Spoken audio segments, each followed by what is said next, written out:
வணக்கம். டிஜிஎன்ஸ் கதம்பம் சேனலுக்கு உங்களை வரவேற்கிறோம். இன்னைக்கு நம்ம பார்க்க போற மெனு வெந்தய தோசை கடலைப்பருப்பு சட்னி. ரொம்ப ட்ரெடிஷ்னலான ஃபுட்டுங்க. தமிழ்நாடுன்னு எடுத்துக்கிட்டிங்கனாலே இட்லி, தோசை, சாம்பார், வடை, பொங்கல் இதுதான் நம்மளோட ட்ரெடிஷ்னல் ஃபுட்டு. வெந்தயத்தை பற்றி பார்த்தீங்க அப்படின்னா அதில் நிறைய இரும்பு சத்து, கால்சியம் அதிகமாக இருக்குது. வயிற்று வலி, காரத்தினால வர வயிற்று வலி இதெல்லாம் இது குணமாக்கும். டெய்லி காலையில் பார்த்தீங்கன்னா இது ஒரு ஸ்பூன் வாயில் போட்டு கொஞ்சம் தண்ணி குடிச்சிட்டிங்கன்னு வச்சுக்கோங்களேன், நம்மளோட உஷ்ணத்தை அப்படியே கண்ட்ரோலுக்கு கொண்டு வரும். வெந்தயத்தை நம்ம உணவில் டெய்லி எடுத்துக்கிறது ரொம்ப நல்லது. நார்ச்சத்து, ஜவ்வுத்தன்மை இதெல்லாம் அதிகமாக இருக்குன்றதால நம்ம டெய்லியுமே நம்மளோட சாப்பாட்டில் அதை எடுத்துக்கிறது ரொம்ப ரொம்ப நல்லது. சர்க்கரை நோயாளிகளுக்கு இது ஒரு உகந்த மருந்து.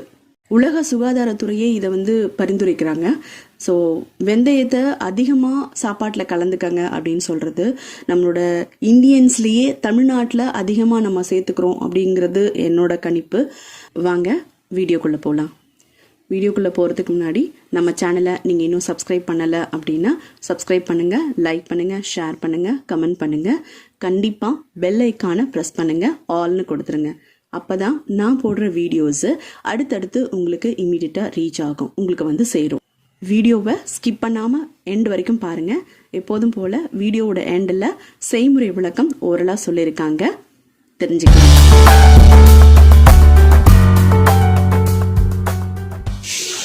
வெந்தய தோசை உங்களுக்கு செய்முறை இப்போ சொல்ல போகிறேன்.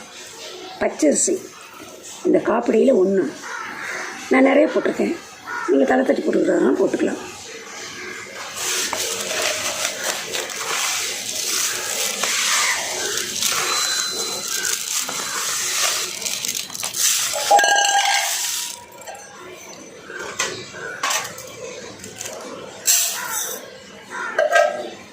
புழுங்கல் அரிசி காப்பிடி,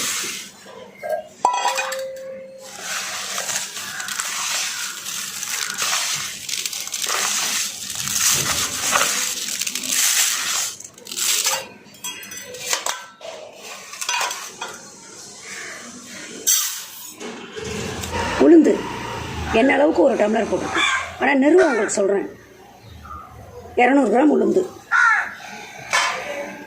வெந்தயம் 50 கிராம் வெந்தயம். இந்த டம்ளரில் உங்களுக்கு அளவு என்ன அளவுக்கு நான் சொல்லிடுறேன், உங்களுக்கு சொல்கிறேன். நிறுவ 50 கிராம் வெந்தயம். வெந்தயமும் உளுந்து ஒன்றா ஊற வச்சிடலாம். அரிசி, புழுங்கல் அரிசி, பச்சரிசி 2 ஒன்றா ஊற வச்சிடலாம். நல்லா அலம்பிட்டு ஒரு 3 மணி நேரம் ஊற வச்சு நல்லா அலம்பிட்டு அப்புறம் அரைச்சிக்கலாம். தோசைக்கு உளுந்து தனித்து, அரிசி தனித்து அரைச்சி வச்சுருக்கேன். நான் மிக்சியில் தான் அரைச்சிருக்கேன். நல்லா நைஸாக அரைச்சிக்கணும், எட்டிக்கு மாதிரி இல்லை, நைஸாக அரைச்சி வச்சுருக்கேன்.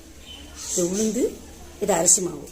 நான் உப்பு போட மாட்டேன், ஏன்னா வெயிட் ஜாஸ்தியாக இருக்குது. ரொம்ப அதிகமாக புளிச்சிடுச்சுன்னா அப்புறம் தோசை சாப்பிட்றதுக்கு நைட்டில் செமிக்கிறது கஷ்டம். ஆகையினால உப்பு இப்போதைக்கு போட மாட்டேன். தோசை ஊற்றும் போது நைட்டு உப்பு போடுவேன். உப்பு போட்டு கரைச்சிக்கிடுவேன். அடுப்பை பற்றிடுச்சு, தோசைக்கல் போட்டிருக்கேன். வெந்தய தோசை இந்த மாவு அரைச்சி வச்சுருக்கேன் பாருங்கள், நல்லா பொங்கி வந்திருக்கு. இது வெந்தய தோசை. கொஞ்சம் கதுப்பமாக ஊற்றணும், ரொம்ப நைஸாக ஊற்றினா சாஃப்டாக இருக்காது. ஆகையினால கொஞ்சம் கதுப்பாக நான் ஊற்றி பக்கம் அமைக்கிறேன் பாருங்கள். மாவு நல்லா பொங்கி வந்திருக்கு, இதை பாருங்கள்.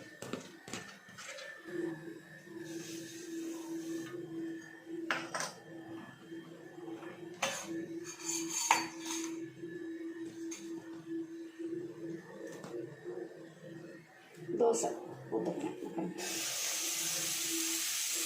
2 கரண்டி.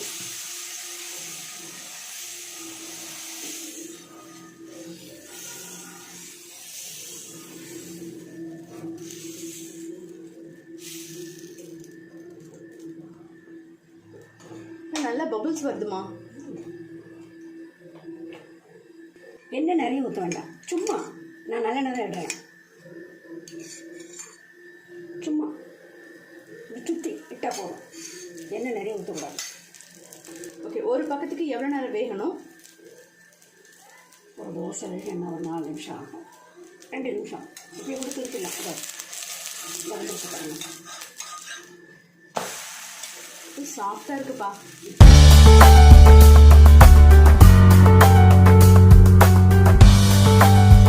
என்னம்மா ஸ்டவ்ல வானலி வச்சிருக்கேன். கடலை சட்னி அரைக்க போகிறேன். கடலை பருப்பு சட்னி அரைக்க போறேன். ஆமாம். ஓகே, அதுக்கு எவ்வளோ கடலை பருப்பு? 100 கடலை பருப்பு. 100 கிராம். ஆமாம், 100 கிராம் கடலை பருப்பு. ஓகே, இது பொன்னிறமாக வறுத்துக்கணும். ஓகே, இது வதங்க எவ்வளோ நேரம் ஆகும்? ஒரு 5 நிமிஷம் ஆகும். இது எப்படி சிம்ல வைக்கணுமா ஹைல? இல்லை, ஃபுல்லாக தான் வச்சுக்கணும். கையால சிம்ல தான் வைக்கணுமா? இல்லை, ஃபுல்லாக தான் வச்சுக்கணும். ஃபுல்லாக கிட்டக்கே இருந்து வறுக்கணும். அப்படி இது சுருட்டு விடணும், இல்லாட்டி போனால் தீஞ்சு போடும். ஓகே, கடலை பருப்பு வறுந்துட்டு ஒரு 10 காஞ்ச மிளகா போடுறேன்.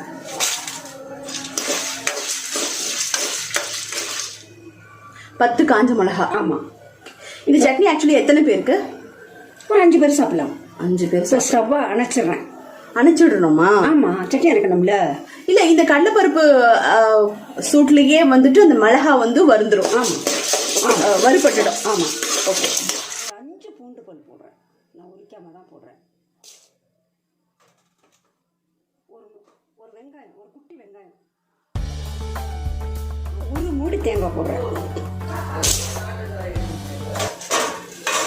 புளி அளவு இது கிராம் கணப்பெல்லாம் இல்லை, சும்மா ஒரு ஏன்னா இதில் ஒரு குட்டி நெல்லிக்காய் சைஸ். அப்படி நெல்லிக்காய் சைஸ் இதை பார்த்துக்கிடுங்க. இந்த அளவு போட்டால் போதும். உப்பு எனக்கு தேக்கரண்டியில் போட்டால் எனக்கு அளவு தெரியாது, எனக்கு எல்லாமே கையளவு தான். உங்களுக்கு சொல்கிறதுக்காக செய்முறை சொல்கிறேன். ஒரு 2 தேக்கரண்டி போட்டுக்கிடலாம். இந்த போடுறேன் பாருங்கள், இவ்வளவே தான் இந்த சட்னிக்கு. இதான் தேவையான பொருள்.